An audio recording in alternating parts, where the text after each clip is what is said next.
아멘. 영광의 박수를 주님께 돌립시다. 교인들이 한 절반은 빠지고 절반은 다른 교인들 같아요. 옆 사람 먼저 인사합시다. 반갑습니다. 예. 제가 오늘 처음 본 분들도 많습니다. 우리 교회는 꼭 도시교회처럼 명절 되면 한 절반은 다 어디 가버리는 것 같아요. 오늘 설교 말씀 한번 따라 합시다. 다른 구원의 길은 없습니다. 며칠 전 이 신문에 방송에 여러분 들으셨을 것입니다. 사우디아라비아의 메카에 성지순례를 갔던 사람들이 한 700명 정도 압사당한 일이 있었습니다. 매년 죽어가는데 계속적으로 사람들이 이렇게 몰린 이유가 있습니다. 성지를 그 5곳이 있는데 꼭 죽기 전에 한번 돌아야 된다는 그 율법 때문입니다. 이슬람 교도들이, 무슬림들이 천국 가는 길은 매우 고된 길 중에 하나입니다. 왜냐하면 천국 가는 확실한 법이 없어요. 마지막 그들이 이 목숨을 거기에다가 거는 이유가 거기에 있습니다. 많은 사람들이 죽었죠. 그런데 이 이슬람 교회들한테 물어보면 그 죽은 사람들을 되게 부러워해요. 이유는 뭐냐면 그 성지 순례하다가 죽으면 바로 천국 갈 수 있다는 그 설이 있기 때문이에요. 이슬람 교회는 천국 가는 방법이 확실하지는 않고 그 몇 가지 설들이 있습니다. 그런데 한 가지 이제 뚜렷한 구원관이 있는데 그건 뭐냐면 마지막 날 심판을 할 때 이슬람 교도들의 삶을 이렇게 저울에다 들어본다는 거예요. 그래서 그 저울을 들어서 합격을 하면 천국 가고 저울에 들어서 합격하지 못하면 지옥 간다는 이 이슬람 교리가 있습니다. 이게 분명하지가 않아요. 그러니까 늘 이슬람 교도들을 마음속에 보면 불안한 마음이 있습니다. 내가 천국 갈 수 있을까 하는 불안한 마음이 있어요. 이 유대교의 율법도 마찬가지입니다. 유대교의 율법은 완전히 하나님의 말씀을 행해만 구원을 받는다는 그런 법칙이 있습니다. 그래서 그들이 이제 성경을 되게 가물해요. 가물해서 이 365가지 하지 말아야 될 것과 246가지 할 수 있는 것을 정해놓고 그것을 다 행하면 천국 갈 수 있다고 예수님의 시대는 그렇게 말했습니다. 불교도 보면 구원관이 되게 불확실합니다. 이 소승불교를 보면 원래는 이 부처가 돼야 해탈을 얻고 구원을 얻는 그런 종교가 불교입니다. 그러나 우리나라 와서 이게 되게 이제 힘들어지니까 대승불교로 바뀌어내서 뭐 중이나 뭐 이런 사람들이 이 배를 타고 데리고 들어가면 이제 극락에 갈 수 있다. 이런 종교로 조금씩 발전해 가고 있습니다. 아직 완전히 이 대승불교는 이 정립이 되는 게 아니고 계속 지금 변해 가고 있는 걸 볼 수가 있습니다. 이런 종교들이 계속 이렇게 교리들이 변하고 바뀌어가는 주된 이유 중에 한 가지는 뭐냐면 인간이 한계를 가지고 있다는 것입니다. 죽음 앞에 죽음 너머를 가기 전에 이 한계를 깨닫는 거죠. 죽음 너머를 볼 수가 없어요. 인간은 이런 불안한 문제 때문에 늘 종교에 귀하고 종교를 붙들고 있는 것을 볼 수가 있습니다. 이단들이 기성 교인들을 전도할 때도 이 불안 심리와 불신을 이용하는 걸 보게 돼요. 여러분도 신앙생활 하다 보면 한 번쯤은 그런 분 만났는지 모르겠어요. 구원 받으셨습니까? 오늘 죽어도 천국 갈 수 있습니까? 이렇게 물어봅니다. 몇 월 며칠 날 구원 받았다고 확신합니까? 이 구원파들이 하는 말이죠.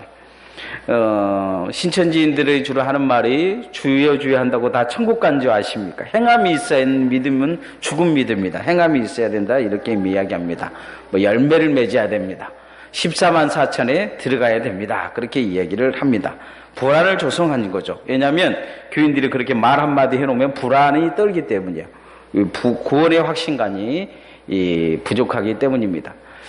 예전에 서울역이나 지금도 이제 엊그저께 어떤 친구에 대해 물어봤더니 도를 아십니까? 이렇게 물어보는 친구들도 아직도 있다고 얘기를 합니다. 사람에 다 이 불안이 있기 때문이죠. 근데 성경은 구원관에서 뚜렷이 말씀하신 것이 있습니다. 구원 얻을 만한 이름은 예수 그리스도밖에 준 일이 없다. 사도행전에 말씀합니다. 다시 말하면 복음밖에 없다는 것입니다. 인간이 구원받을 길을 딱 한 길을 열어놨는데 예수 그리스도를 믿는 것밖에 없다. 이렇게 말합니다. 이것을 믿어야 여러분 안에 불안과 불신이 사라질 줄 믿습니다. 믿어지기를 소원합니다. 구원 얻는 길은 성경에 뚜렷이 한 가지밖에 없습니다. 여러분 명절 때면 이 친구들이나 가족들 만나면 어떻게 구원받느냐, 왜 교회 다니냐 그러는데 우리는 구원받는 일이 여기밖에 없기 때문입니다. 따라합시다. 복음밖에 없습니다. 예수 그리스도께서 우리에게 전해주신 게 뭐냐? 복음입니다. 구원의 길을 열어주셨다는 것입니다. 사람들의 마음을 보면 수시로 바뀌는 걸 보고요. 아침에 다르고 저녁에 다르는 것을 볼 수가 있습니다. 철학자들은 이 사람의 마음이 그러니까 흔들리는 각대라 이야기를 합니다. 이 여자들이 결혼하면 처음의 모습과 나중의 모습이 점점 바뀌어 간다고 해요.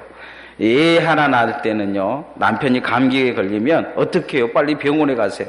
당신이 건강해야 우리 식구가 건강하죠. 이렇게 이야기한다고 해요. 내일 둘 생기면 당장 그렇게 이야기한다요. 집에서 재채기도 하지 말고 기침도 하지 말고 밖에 가세요 하세요. 컵하고 수건도 따로 쓰세요. 그렇게 이야기한다고 합니다. 근데 애가 셋쯤 생기면 그 다음에 그렇게 이야기한다고. 아무 말도 않고 대뜸 하는 말이 애들한테 옮기면 죽을 줄 알아요. 그렇게 이야기한다고. 저희 집 이야기는 아닙니다. 저희들은 애가 둘이라 제가 살면서 두 번째 이야기는 들은 것 같아요.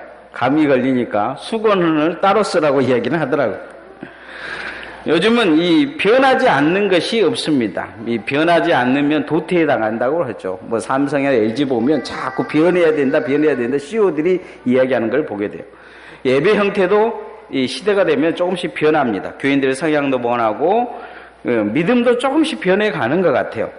그런데 변하지 않는 게 있어요. 아침에 일어나면 해 뜨는 거 변하지 않고 해가 지면 달 뜨는 건 변하지 않아요. 해와 달이 변하지 않죠.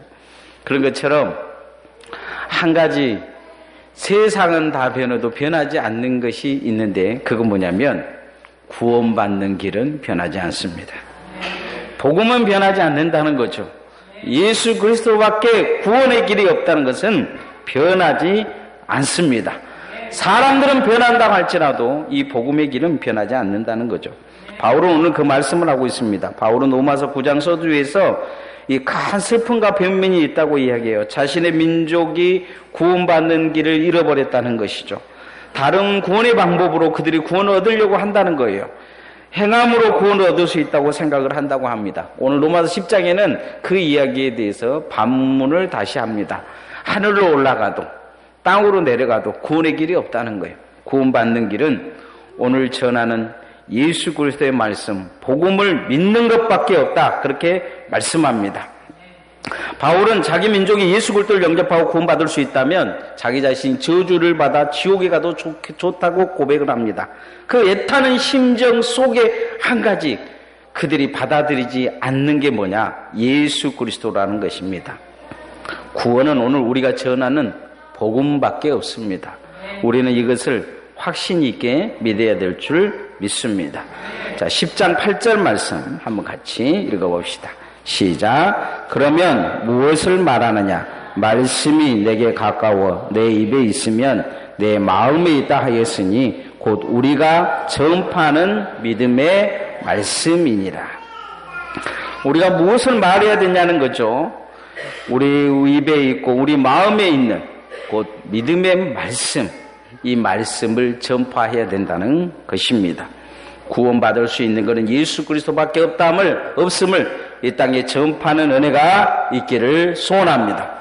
고향에 여러분 돌아오셨으면 반드시 남기고 가야 될 것이 있을 것입니다. 그건 뭐냐면 여러분의 부모님이 예수 믿지 않으면 반드시 예수 믿게 해야 됩니다. 형제들이 예수 믿지 않으면 예수 믿게 해야 됩니다. 그들은 이렇게 이야기합니다. 내 생각은 이렇다. 나는 이것을 믿는다 이야기합니다. 그러나 거기에는 구원이 없습니다. 성경은 확실하게 이야기하기를 예수 그리스도밖에 구원의 길이 없다고 이야기를 합니다. 사도들이 전해준 복음은 예수 그리스도가 이 땅에 오셔서 우리를 위해 십자가 못 박혀 죽으시고 사흘 만에 살아나셔서 산자와 죽은 자를 심판하러 오시기 위해 하늘에 계신다는 것입니다. 그가 오시면 그를 믿는 자는 영생을 얻고 그를 믿지 않는 자는 심판의 영벌에 채워질 거라 이렇게 말씀합니다. 사도들이 우리에게 전해준 복음이 이것이요 이 말씀의 구원이 있다 오늘 성경은 말씀합니다. 우리도 이 복음을 반드시 전해야 될 줄 믿습니다. 명절이 되면 제사 지내냐 안 지내냐는 문제가 아니고 복음을 전할 것이냐 말 것이냐를 고민하는 성도들 되어지기를 소원합니다. 우리 안에 변하지 말아야 될 거 한 가지가 뭐냐면 이 복음을 전해야 된다는 것입니다. 이 복음의 사명이 우리에게 있다는 것입니다. 우리가 한 가지 뚜렷이 가슴 속에 가져야 될 것은 이 복음밖에 없다는 것입니다. 우리가 이 땅에 남겨줘야 될 것, 우리가 세상에서 선물을 전달하기보다 복음을 전하기를 소원합니다. 그리고 이 고향 땅에 복음을 남기고 가는 성도들 되어지기를 소원합니다. 두 번째, 복음 안에 구원을 무엇으로 얻느냐? 시인하고 믿어야 됩니다. 따라합시다. 시인하고 믿읍시다. 믿음의 사람들에게 있어서 입으로 시인한 것은 대단히 중요한 일입니다. 오늘날 우리는 예수님을 믿습니다 하면 아무 고난도 없고 그건 그냥 빈말일 수 가능성이 있습니다. 그러나 초대교회 교인들에게 나는 예수 그리스도를 믿습니다 하는 것은 목숨을 걸어야 되는 일이었습니다. 그들은 그걸 통해 사자굴에 들어가야 됐고 그들은 거꾸로 십자가에 못 박혀야 됐습니다. 입으로 당시에 시인한다는 것은 목숨을 걸어야 된다는 것입니다. 이 로마서 10장에서 말한 입으로 시인해야 된다. 이것은 입으로 시인함을 통해 세상 앞에 목숨을 걸고 예수 믿으라는 것입니다. 그런 고백의 이야기를 지금 하고 있습니다. 자, 로마서 10장 9절 말씀을 같이 한번 읽어봅시다. 시작. 내가 만일 내 입으로 예수를 주의로 시인하며 또 하나님께서 그를 죽은 자 가운데서 살리신 것을 내 마음에 믿으면 구원을 받으리라. 시인해야 된다는 거죠. 1999년 본 미국 콜로라도 콜롬비아 고등학교에서 이 마피아 소속에 있는 고등학생 2명이 자기 친구들을, 수업 중에 있는 친구들 15명을 죽인 사건이 있었습니다. 그런데 그 죽은 아이들 중에서 한 아이가 신앙 고백을 하다가 죽었어요. 이 일을 통해 미국 사람들은 각성하기 시작합니다. 청소년 아이들이 캠퍼스 한 군데 이 국기계양대 앞에 아이들을 불러 모읍니다. 그리고는 총구를 갖다 대고 한 명 한 명 묻습니다. 너는 하나님을 믿느냐? 대부분의 아이들이 살기 위해서 하나님을 믿지 않는다 그랬어요. 나는 하나님을 안 믿어요 그랬어요. 그런데 어떤 아이에게 총구를 대고 너는 하나님을 믿느냐 그러니까 어떤 소녀 하나가 나는 하나님을 믿습니다 하고 이야기합니다. 범인이 소리를 지면서 하나님이 어디 있느냐 그러자 이 소녀가 하나님은 오늘도 살아계십니다. 당신도 하나님의 길을 따라가야 합니다. 이렇게 말했다고 해요. 그러자 범인들은 그 소녀에게 총기를 난사해버립니다. 이 소녀의 이름이 이 캐시 버널이라는 소녀입니다. 이 고백을 통해 당시 미국 청소년과 기독교인들의 마음을 흔들어 놓습니다. 이곳에 살아나온 아이들은 한없이 부끄러웠다고 고백합니다. 한동안 미국 이 청소년들은 이 캐시 버널을 따라서 국기계양대에 모이자 하면서 그곳에 모여서 기도했다고 합니다. 그리고 티셔츠에다가 I'm believe in God 하면서 나는 하나님을 믿습니다 하면서 그 가슴 속에 글을 써놓고 다녔다고 합니다. 성경은 구원을 입으로 시인하는 거라고 합니다. 마음으로 믿어야 된다는 거죠. 많은 사람들이 교회에 나오지 않으면서 나는 마음으로 믿는다 이야기할 때가 많습니다. 정말 믿는 걸까요? 고백이 없는 믿음, 삶의 고백이 없는 그 믿음은 하나님을 믿는 것이 아닙니다. 성경에서 마음으로 시인한다는 것은 삶의 고백을 말합니다. 초대교회 고백은 입으로 하는 것이 아니었다는 거죠. 그 입의 고백은 곧 생명을 내놓는 것과 다름이 없었습니다. 오늘 또 우리는 삶에서 주님을 시인하는 생명의 고백이 일어나야 될 줄 믿습니다. 캐시 버널처럼 내가 있는 어느 곳이든지 나는 하나님을 믿습니다. 라는 고백이 있어야 될 것입니다. 많은 사람들은 작은 일 하나 때문에 나는 교회를 다니지 않는다. 나는 안 믿겠다고 합니다. 과연 그러면 목숨을 걸 일이 있으면 주님을 위해서 목숨을 걸겠습니까? 입으로 시인한다는 것은 초대교회에 노마에서 입으로 시인한다는 것은 단순한 것이 아닙니다. 바로 그 삶에서 목숨을 내어놓고 주를 믿겠다는 고백입니다. 이 고백이 우리의 고백되어지기를 소원합니다. 세 번째로 믿음은 어디에서 나타나냐? 구원의 믿음은 귀에 들린 말씀을 믿어야 된다는 것입니다. 따라하십시다. 들린 말씀을 믿습니다. 어떤 남자가 추석이 되어 폼나게 이 스포츠카를 타고 고향길을 접어들었습니다. 그런데 갑자기 뒤에서 뭔가 쌩 지나가면서 앞질러 가다는 거죠. 그래서 자존심이 상해서 차를 가지고 따라가 봤어요. 그랬더니 장닭이 닭 한 마리가 그렇게 스포츠카를 따라잡더라는 거죠. 열심히 따라잡았는데 결국은 또 못 따라잡고 뒤졌습니다. 닭 주인을 이제 고향에 돌아서 수소문을 해봤어요. 그러니까 이제 닭 주인이 있는 거예요. 그래서 닭 주인에게 이 닭을 팔라고 했어요. 이 닭이면 자기가 돈을 벌 수 있겠다 생각해가지고 처음에 100만 원을 빌렸는데 안 팔겠다는 거예요. 200만 원, 300만 원, 1000만 원까지 가서도 안 파는 거예요. 그래서 이제 마지막 거래하기 위해서 2000만 원은 주기로 하고 차도 넘겨주겠다고 하면서 팔아러 가니까 안 팔겠다는 거죠. 이 남자가 너무 비싸게 부른다고 화가 나가지고 도대체 얼마에 팔랍니까? 왜 안 파십니까? 그러자 주인이 조용히 귓속말로 이야기하기를 그렇게 이야기해야 돼요. 잡혀야 팔지요. 그러더라고요. 잡혀야 팔지요. 오늘 우리에게 비슷한 말씀이 있어요. 닭을 잡아야 팔아먹을 수 있는 것처럼 믿음의 말씀은 들려야 믿어지는 것입니다. 이 복날 저희 교회 어떤 분이 게를 잡아서 교인들하고 같이 먹겠다 했더니 그 소리가 없어졌어요. 이유가 뭐냐니까 게를 못 잡는 거예요. 게를 풀어놓고.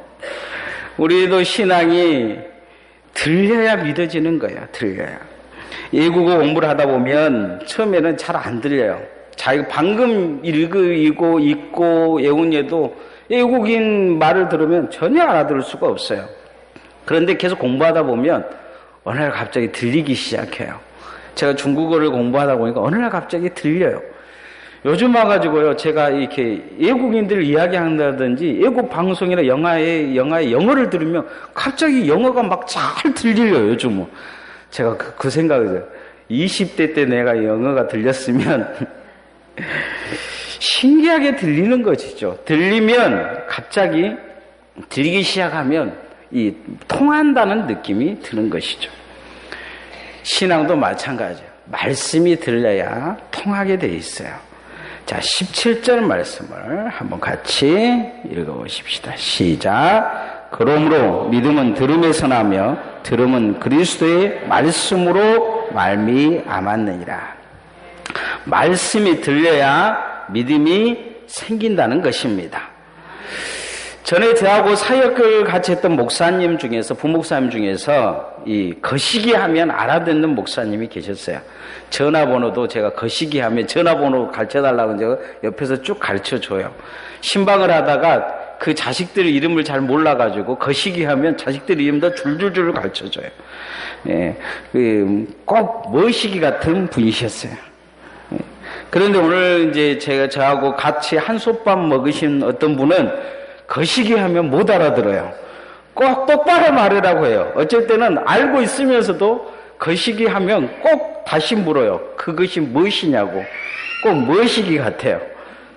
세상에 살다 보면 거시기 해도 무엇이기 같이 알아듣는 사람이 있는가 하면 거시기 해도 무엇이기 같이 못 알아듣는 사람들도 있어요. 요즘 이혼하는 사람들의 이야기를 보면 안 통해서 이혼한다고 이야기를 해요. 사람이 마음이 통한다는 것이 이렇게 중요한 거예요. 하나님과도 마찬가지예요. 안 들리면 안 통해요. 들려야 통한다는 거죠. 말이 통한다는 것은 알아듣는 거예요. 알아들는 것은 귀 기울여진다는 거죠. 아멘 한다는 것은 통한다는 거예요. 여러분, 주님과 통해지는 삶이 되어지기를 소원합니다. 들려져야 됩니다. 말씀을 귀 기울여야 돼요. 주님과 말씀, 하나님과 마음이 통하려고 애써야 됩니다. 그건 말씀이 들린다는 것입니다. 우리도 하나님과 통해야 될 줄 믿습니다. 말씀을 듣는 자가 있으면 하늘이 열립니다. 엘리야의 시대가 그랬어요. 사무엘의 시대가 그랬습니다. 말씀이 들을 자가 없는 시대가 물이 없어 기근이 아닌 말씀이 없어서 기근이라는 이야기는 뭐냐? 말씀을 들을 만한 자가 없다는 거예요. 하나님과 통하는 자가 없다는 거예요. 사사기를 보면 그래요. 하나님과 통하지 않고 자기들끼리 잘 살았다 이렇게 얘기를 해요. 신앙은 잘 듣는 데서 시작되어집니다. 하나님과 통하는 데서 시작돼요. 하나님과 통하면 믿음이 생긴다 이렇게 말씀하고 있습니다. 주님의 말씀을 들을 때 주님과 통할 수 있기를 소원합니다. 주님과 마음이 하나 되어지기를 소원합니다.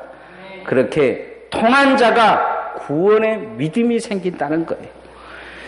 날마다 주님과 그 마음이 통하는 은혜가 날마다 나타남을 통해 구원의 역사가 여러분의 삶에 임하기를 소원합니다. 오늘 성경 말씀은 다른 구원이 없다 이야기를 합니다. 이제 고향에 여러분이 찾아오고 또 고향을 찾아가게 될 텐데, 그래도 우리는 이 땅에서 반드시 전하고 남겨야 될 것이 있습니다. 그건 뭐냐면 구원받는 일은 예수 그리스도를 믿는 것밖에 없다는 것입니다. 어떻게 믿어야 되냐? 생명 내걸고 믿어야 됩니다. 신하고 믿어야 된다는 거죠. 그리고 그 믿음은 하나님의 말씀이 들려야 된다는 거예요. 들으면 믿음이 있어야 된다는 거죠. 마음이 통해 하나님과 통해야 된다는 것입니다. 오늘도 우리는 이 복음을 세상 가운데 남기며 사는 성도들 되어지기를 소원합니다. 찬양하십시다.